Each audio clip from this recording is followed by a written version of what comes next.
Olá, boa tarde, pessoal. Meu nome é Melanie Hopkins e sou a vice-embaixadora do Reino Unido aqui no Brasil. E estou muito animada em conversar hoje com representantes da juventude brasileira engajada na pauta climática. E comigo estão Eduardo Zogby e Felipe Benches de Sales, jovens brasileiros que estão muito engajados com as questões relacionadas com o meio ambiente. Eduarda está em Milão como delegado na conferência Youth for Climate, que está começando hoje na Itália e antecede a Pré-COP26. E eu peço para vocês que se apresentem brevemente. Ok, muito obrigada, Melanie, pelo convite de estar aqui hoje falando um pouco sobre a nossa trajetória, falando sobre ativismo climático. Eu sou Eduarda Zogby, eu sou de Brasília, e atualmente eu moro em Nova York. Eu estou fazendo o meu mestrado em administração pública, com foco em política energética, e, além disso, eu também tive uma trajetória em que eu trabalhei na Embaixada do Reino Unido, trabalhei também no Banco Interamericano de Desenvolvimento e, mais recentemente, em uma organização da ONU chamada Sustainable Energy for All. Mas sim, como você falou, eu estou aqui em Milão, muito animada para a Pre-COP, para a juventude, representando o Brasil. Ótimo. Obrigada, Erika. E Felipe? Muito obrigado também, Melanie. Meu nome é Felipe. Eu atualmente sou estagiário no Consulado Britânico do Rio de Janeiro. Eu estudo economia na UFRJ e desde que eu sou bem novo, eu sou bastante envolvido com algumas questões relacionadas ao meio ambiente, sobretudo porque eu nasci em Belém, no Pará, que fica na região amazônica. Então, desde bem jovem, eu sou muito interessado por essas questões e isso meio que me influenciou um pouco a escolher a carreira em economia. Eu quero focar nessa área de economia do meio ambiente, mais especificamente em políticas ambientais. E atualmente eu estou como estagiário, né, no Consulado Britânico, cobrindo mais essas questões de meio ambiente, de comunicação relacionadas às questões climáticas. Ótimo, ótimo. Obrigada.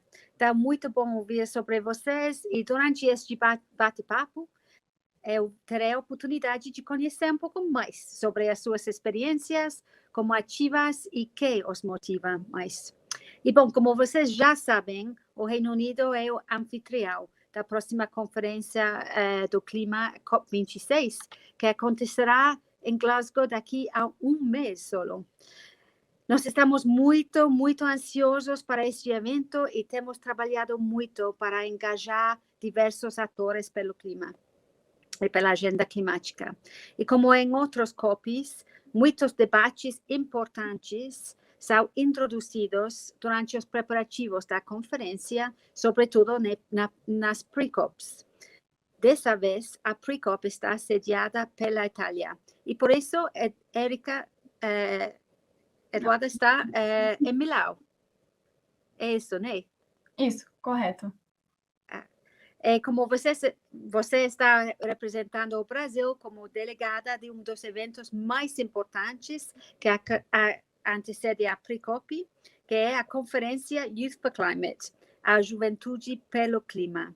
Imagino que deve estar sendo uma experiência incrível para você, né? Representar seu país, mas também é uma grande responsabilidade, né? Que exige paixão, entusiasmo e um pouco das massas italianas também, me imagino. E eu quero ouvir um pouco mais de você, de onde veio tanta motivação para esta questão climática. Então, quando você começou a se envolver com ativismo climático, e que levou você a este caminho? Sim, é uma ótima pergunta. Eu, na verdade, comecei a ter interesse nesse tema quando eu tinha uns 10, 11 anos de idade. Eu estava na escola e eu sempre fui muito interessada nas questões ambientais. E uma professora minha recomendou que eu assistisse aquele documentário do Al Gore, Uma Verdade Inconveniente. E eu fiquei muito impressionada com a questão climática, pensando por que não estamos falando sobre isso nas escolas e, né, em todos os outros lugares. Enfim, então eu acho que começou aí, e eu sempre fui muito ativista dentro da minha escola, e mais tarde eu tive uma oportunidade de fazer um intercâmbio cultural no ensino médio para a Dinamarca, né? Onde fiquei cada vez mais interessada na questão de energias renováveis, e pude ir para a COP15 protestar na frente de vários outros jovens que também estavam no evento. Então, acho que foi assim, o meu primeiro contato, e ao longo da minha trajetória eu fiquei cada vez mais interessada em energia, por ser justamente a nível global, né, o setor que está mais contribuindo com a emissão de gases de efeito estufa. Sim, que interessante. É verdade que é na escola dove uno aprende tante coisas, né? Não é só o que está escrito nos livros, mas é um momento tão importante para a formação das pessoas e dos interesses. E Felipe? Eu acho que assim como a Eduarda estava falando, o início, né, da minha trajetória com envolvimento com essas questões também remete muito à infância e ao período do ensino médio. Apesar de ter nascido em Belém, eu morei uma boa parte da minha infância em São Paulo. Então, tipo, era uma cidade muito grande, eu acabava não tendo muito contato com a natureza. Mas a minha família voltou a se mudar para Belém quando eu tinha por volta de 8 anos. E nessa época eu gostava muito de desenho animado, de Pokémon, de coisas assim, e eu gostava muito de desenhar. Sempre coisas relacionadas a, tipo, desenhos que tinham animais, coisas assim. E a partir disso que meio que surgiu esse interesse, né? Eu me lembro que os meus pais, eles me levavam a parques, locais em que eu tinha muito contato com animais, coisas assim. E eu logo comecei a desenhar esses animais, as plantas. E foi a partir disso que meio que surgiu essa minha paixão. Essa paixão, ela começou muito por esse sentido de apreciação mesmo. Mas quando entrei no ensino médio, eu pude ter um contato mais sério com a devastação do meio ambiente na Amazônia, mais especificamente. E aprendi isso de uma forma mais séria mesmo. E eu acho que isso que meio que me influenciou a esse caminho, né? Eu comecei me envolvendo principalmente na escola, atuando com algumas campanhas de conscientização, coisas assim, em projetos locais. E eu acho que foi isso minha principal influência, né? A seguir esse caminho. Mas até hoje, isso é algo que eu não perdi desde a minha infância, eu continuo admirando muito, sabe? Uma coisa que eu gosto muito de fazer é ir a parques e desenhar, principalmente. Ótimo. Então, é isso um pouco o mesmo fenômeno que vemos no Reino Unido também, que são os jovens que podem ajudar e fomentar ou incentivar o nível de ambição. E são os jovens que realmente podem portar tanto dinamismo e tanta energia a este debate sobre o clima. Então, muito interessante ouvir as suas experiências diferentes, mas com temas parecidos. E, às vezes, manter essa esperança e essa motivação pode ser um desafio muito grande, né? Porque é muito fácil para jovens de hoje dizer: não é nosso problema, eu tenho outros problemas, outros assuntos nos quais eu quero me focar. Então, me alegro muito ouvir como vocês são ambiciosos quanto ao futuro. E a fala de vocês me remeteu muito justamente a um dos lemas da conferência que você participará, Eduarda, Driving Ambition, porque é verdade que os jovens têm um papel muito importante para fazer Driving Ambition. E claro que os esforços contra as mudanças climáticas têm que ser conjuntos de toda a população, governos e setor privado também. O setor privado vai ter um papel muito importante na COP no Reino Unido também. Mas a importância da juventude se engajar com estas questões, isso é enorme. Já que você será vocês, todos os jovens, serão os principais afetados pelas mudanças climáticas. Então, para vocês, como mais jovens podem se engajar nessa pauta? Eu acho que é, inclusive, uma resposta que vai ser parecida, porque tanto eu quanto o Felipe participamos de uma organização liderada por jovens no Brasil chamada Engajamundo. Então, eu acho assim, quanto mais cedo você começa, eu acho mais fácil você tentar, né, encontrar uma carreira, uma direção profissional para que você consiga atuar, ou então até nos seus estudos, para que você se envolva mais com a questão climática. Mas eu acho também muito importante, principalmente no Brasil, ter essa oportunidade de ter uma organização criada, mesmo com o objetivo de estar trabalhando não só a questão climática, mas também outros objetivos de desenvolvimento sustentável. E eu acho que começou muito assim, o meu ativismo, né, que foi começando quando eu era criança. Eu, durante a faculdade, encontrei uma organização que ia mesmo dentro da sala de aula falar com outros jovens sobre a importância das mudanças climáticas. Então, a gente acredita muito nesse efeito multiplicador, né? Que às vezes você tem ali um jovem que está vivendo em um contexto completamente diferente, ainda mais no Brasil, com diferentes contextos de classe, raça e região, e que para um momento do dia para pensar realmente qual que é o impacto, né, das mudanças climáticas para o dia a dia dele, e em começar a ver isso como uma possibilidade para o futuro, para realmente fazer uma mudança, né?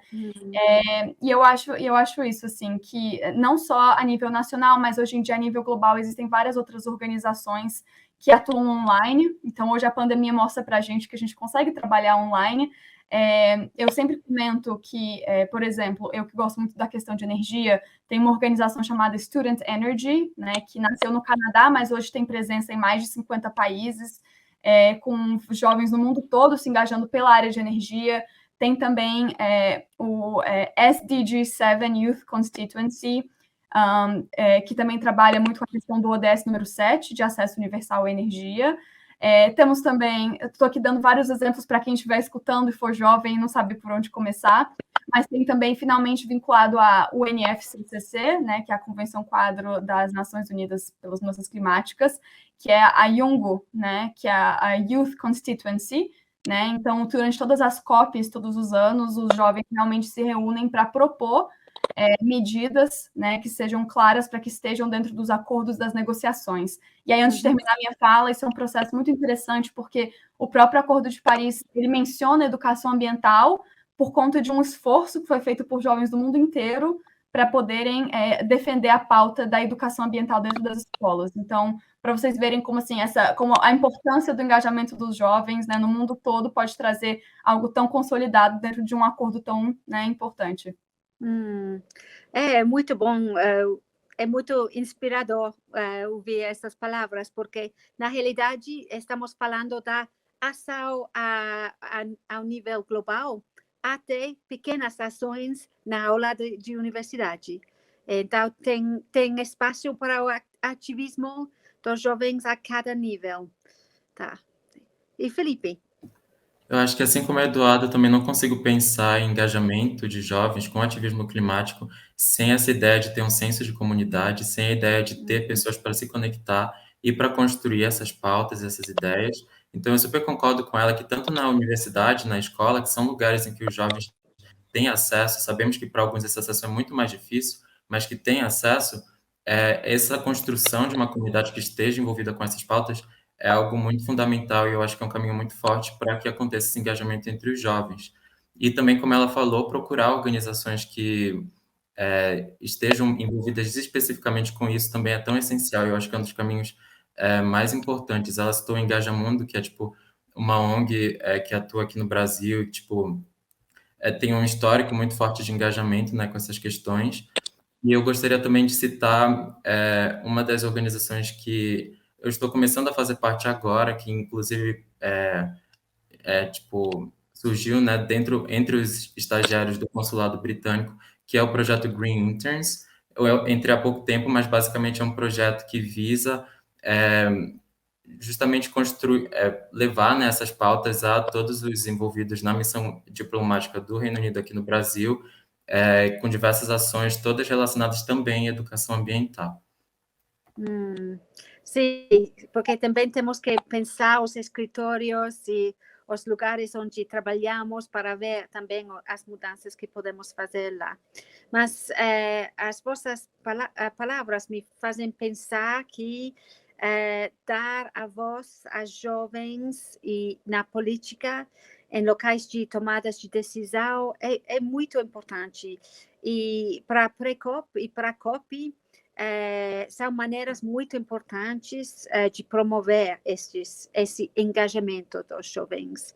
E eu aproveito aproveito agora para reafirmar a importância de todos e todas, nós estamos atentos aos debates que serão feitos na COP, porque são debates que vão ter um impacto em todos nós, mas sobretudo nos jovens. E por isso, eu gostaria agora que vocês contassem um pouco mais para quem está nos assistindo e não conhece Youth for Climate. Eduarda, você pode falar um pouco sobre a conferência? Qual é o objetivo da conferência? Claro. Bom, primeiro, foi uma iniciativa muito legal, assim, muito interessante do governo da Itália de trazer jovens do mundo todo. Eles selecionaram 2 representantes por país para estarem aqui, então realmente inúmeros países estão representados, e a ideia é que nos próximos 3 dias, a gente, nos primeiros 2, se divida em 4 grupos, né, que têm temáticas distintas, mas o grupo que eu e o meu outro colega, o Eric, que é o outro delegado do Brasil, estaremos fazendo parte, é o do Climate Conscious Society. E dentro desse grupo, a gente vai estar trabalhando muito em questão, de novo, de educação ambiental, que sempre foi uma pauta muito forte, não só do Engajamundo, mas da juventude brasileira mesmo, nesses espaços de COP, espaços internacionais de discussões de clima. Então, a gente vai estar trabalhando bastante esse tema. Mas, por exemplo, um dos outros temas é Sustainable Recovery. Então, pensando como que a gente pode, né, agora, né, dessa saída do Covid, espero que já estamos saindo desse momento, para debater, então, quais serão os próximos passos. Temos também o outro grupo que eu acho mais focado em Youth Participation. Então, como que podemos engajar mais jovens? Enfim, e a ideia é que todos esses grupos de trabalho se reúnam. Nós temos já um documento base que a gente vai trabalhar nos próximos dias, para que no último dia do evento, né, que será na quinta-feira, a gente possa entregar esses 4 documentos para os ministros que estarão aqui presentes para a própria pre-COP, né, que seria mais de alto nível, né? Seriam para os ministros e autoridades. Então, a gente vai ter um momento de entrega, de compartilhar o que a juventude de todos os países praticamente escreveu, para que eles possam adotar como medidas na COP26. Uhum. Sim. Eu, pessoalmente, eu tive a oportunidade de participar de conferências de clima e vi quanta energia e quantas soluções podem levar os jovens lá. E criam esses espaços que são espaços de diálogo, mas diálogo muito intenso, onde muitas soluções concretas também surgem. Mas sei que muita coisa também acontece antes de partir. Então, Eduarda, fala um pouco sobre como as preparações de você para partir para o Milão. Como têm sido essas preparações?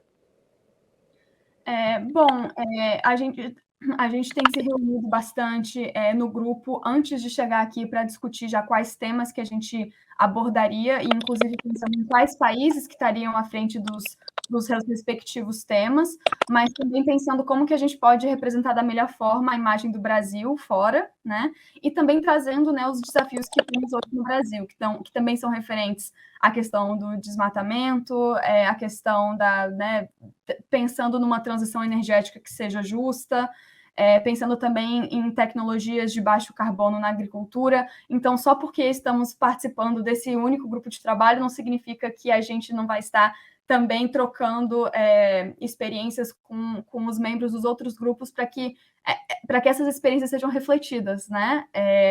Mas, enfim, eu acho que a preparação vem muito não apenas em termos técnicos, da gente estar mesmo pesquisando e escrevendo documento, mas também de engajamento com outros países, porque eu acredito que muitas vezes a gente acaba, né, achando que a situação, os desafios que a gente vive no Brasil são diferentes do que de outros lugares, até mesmo de países desenvolvidos, quando muitas vezes eles são muito parecidos. Então, eu acho que também é muito dessa questão de união de pensamentos para que a gente possa realmente redigir documentos que tenham um maior impacto. Tá, sim. E falando sobre o engajamento com outros países, antes de vir para o Brasil, eu estava embaixadora britânica nas Ilhas Pacíficas, as ilhas no Oceano Pacífico.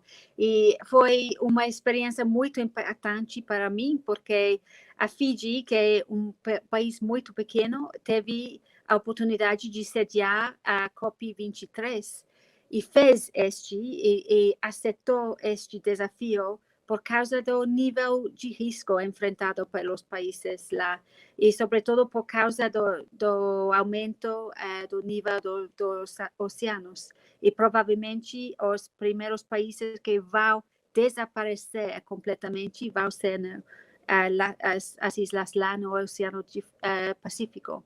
Então, para mim, foi muito importante ir lá e trabalhar juntos com as comunidades mais afetadas, não só porque são as comunidades mais vulneráveis, mas são também as comunidades que sabem criar soluções e têm muita vontade de trabalhar com outros países, como os países europeus, como o Reino Unido, como o Brasil, para encontrar soluções. Então, acho que essa experiência vai ser muito intensa e muito importante para você e para todos os jovens engajados na pauta climática aqui no Brasil. Mas o que você está mais ansiosa para vivenciar neste evento? Olha, para mim, a parte mais importante desses eventos internacionais é realmente conhecer as outras pessoas, porque é muito legal como o networking que a gente faz aqui, ele vai para fora e ele continua por vários anos. Eu tenho vários amigos que eu conheci, eu participei da COP22 pelo Engajamundo, e tem muitas pessoas que eu conheci de outros países que eu só vi naquela ocasião e que estão aqui hoje, em Milão. Então, acho que isso mostra que assim, os jovens engajados em seus respectivos países vão continuar nesse processo de liderança, de estar realmente querendo fazer parte desses eventos, de ver, de tentar transformar as políticas nos seus países. Então, é muito interessante que tem muito esse reencontro. E você comentou a questão de Fiji, eu tenho uma amiga de Fiji que, inclusive, vai estar aqui, e eu acho que um dos pontos, assim, quando a gente pensa em termos de negociação e da presença do Brasil mesmo na COP, é pensar como o Brasil, que é um país que tem influência no processo da COP, pode apoiar ilhas, né? Inclusive não apenas as ilhas do Pacífico, mas pensando também as ilhas do Caribe, né? Que, querendo ou não, a gente está fazendo parte de uma região muito próxima. E eu acho que, assim, uma dos pontos que eu pessoalmente espero dessa COP agora em Glasgow que a questão de adaptação climática realmente seja vista com maior relevância, especialmente em termos da discussão de financiamento, né? Porque a gente sabe que a maior parte do financiamento vai para mitigação, e isso é uma questão muito séria, porque hoje estamos vendo que os problemas de adaptação não são só para ilhas, né, no mundo todo, e hoje o Brasil está vivenciando um problema de adaptação na própria matriz energética, que estamos passando por uma crise hídrica, que é um resultado das mudanças climáticas, né, que estão afetando a nossa capacidade de gerar energia, e a gente está substituindo, né, a nossa capacidade hídrica por fontes fósseis. Então, o Brasil vai ter que se adaptar, querendo ou não. Então, eu acho que pensar em adaptação vai ser algo realmente que eu espero que aconteça mais agora na COP. Sim, acho que vai ter muitos países que têm esta visão de focar mais na adaptação por razões muito lógicas. E aqui também no Brasil, como você comentou, estamos vivenciando dia por dia o efeito da mudança climática também. E Felipe, e você, o que você espera do evento lá em Glasgow? Eu acho que, assim como o Eduardo estava falando, eu também estou muito ansioso. Nessa posição que eu estou, né, de estagiário, a gente acaba estando sempre atento às notícias, a tudo que está saindo de coisas relacionadas ao clima, então essa é uma preocupação muito grande do que vai acontecer, mas eu acho que eu continuo bem esperançoso, sabe? Acho que esse é o grande sentimento que eu sinto quanto ao evento, de que muitas ações vão ser feitas, de que muitos debates, né, vão ser feitos também, e de que muitas conexões possam ser feitas. E eu acho que eu também gostaria um pouco de aproveitar nessa oportunidade, porque é uma grande oportunidade para mim também estar conversando com a Eduardo, e gostaria de fazer talvez algumas perguntas para ela sobre o ativismo dela. Eu gostaria muito de saber mais sobre a experiência dela, sobre como foram talvez algumas das dificuldades que ela enfrentou durante toda essa trajetória, né, de ativismo. Que pergunta boa. Não, eu acho assim, primeiro, a dificuldade de qualquer jovem ativista é ser levado a sério, né? Porque eu acho que muitas vezes o fato da idade ser um divisor de águas faz com que, muitas vezes, o que a gente está tentando defender, a gente não tem crédito para defender porque não temos a experiência de trabalho ou a experiência acadêmica. Então, eu acho que esse seria o desafio número 1. Mas eu queria colocar um desafio que, para mim, especificamente, é vivenciado não só por mim, mas por outras pessoas, que é a questão de gênero, né? Eu acho que por querer atuar muito no setor de energia desde sempre, né? A gente vê que é um setor muito predominantemente masculino, e eu tive uma experiência que, enquanto eu estava na COP22, eu estava assistindo uma palestra dentro do pavilhão do Brasil, e eu vi uma pessoa que eu admirava muito falar, né, um homem falar sobre o setor no Brasil, e no final eu fui toda animada, junto com um amigo meu homem, cumprimentar esse palestrante, e ele completamente me ignorou e só olhou para o meu amigo. Enquanto eu fazia as perguntas, ele olhava para o meu amigo respondendo, deu um cartão de visita para o meu amigo, enquanto eu fiquei lá parada, assim, em choque, pensando assim, nossa, eu que sou a pessoa que estou estudando o tema, que entendo do tema, eu me senti completamente invisível. Isso já aconteceu algumas vezes, não? Isso é só um exemplo específico que mostra, assim, e era uma pessoa jovem, era um homem jovem, e eu acho que isso só demonstra como, assim, não é algo geracional, é algo que eu acho que muitas mulheres em seus respectivos setores estão tentando, né, passar por cima disso, inclusive, né, a questão de ascensão profissional e continuar nos trabalhos que estão... existe muito esse debate dentro do setor energético que o mais difícil não é nem conseguir mulheres que entrem no setor, é a retenção, é fazer com que elas não queiram desistir, queiram continuar, porque é muito desafiador a gente não ter uma figura de liderança feminina. Nós estamos no ranking da ONU Mulheres de 185 países, o Brasil está em 140, 150, em termos de representatividade feminina no Congresso. Então, eu queria trazer assim, a questão do desafio, assim, como sendo mulher, trabalhando com a questão climática e de energia, e recentemente também eu vi um dado mostrando que 67% dos negociadores nas COP são homens, né? Então, a importância da diversidade não é só trazer a juventude, né, para esses debates, mas eu acho que é uma diversidade também de gênero, cultural, também pensando na questão indígena, porque o Eric, ele é outro delegado brasileiro, mas que também é indígena, que traz muito essa questão da dificuldade que alguém como ele não só estar presente, mas também a questão de como se comunicar, né, por não falar inglês muitas vezes, por não ter tido as mesmas oportunidades. Então, eu acho que a gente só consegue pensar mesmo em justiça climática, em uma transição justa, se a gente considerar que existe uma pluralidade de pensamentos que precisam estar representados nesses eventos de alto nível. Sim, sim. Todos esses pontos são muito, muito importantes, tanto ao nível nacional como internacional. Mas, Eduarda, quais são os seus conselhos para jovens que estão nos vendo hoje, que também têm enfrentado estes obstáculos?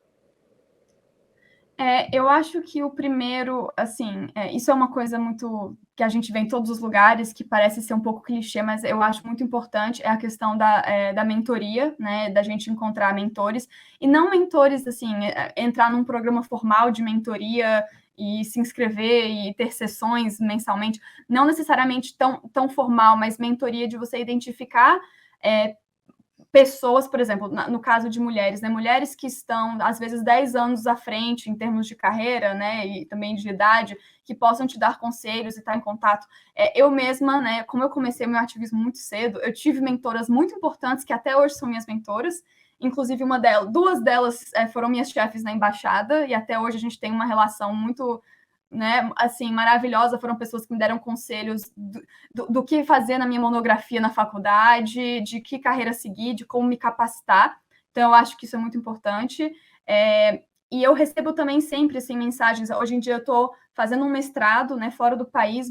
Eu recebo várias pessoas que têm interesse na questão de sustentabilidade ou meio ambiente e não sabem muito bem como que fazem para estudar fora, quais são, assim, quais são os principais critérios, como se preparar. Então, eu acho que o jovem precisa ser proativo, né? Eu acho que é muito importante, assim, não ficar esperando que a ajuda venha de fora, mas pensar como que eu sozinho posso encontrar soluções. Hoje em dia, né, entrando no próprio LinkedIn, entrando em qualquer rede social, você consegue fazer esse primeiro contato. Então, eu acho que esse seria o meu principal conselho.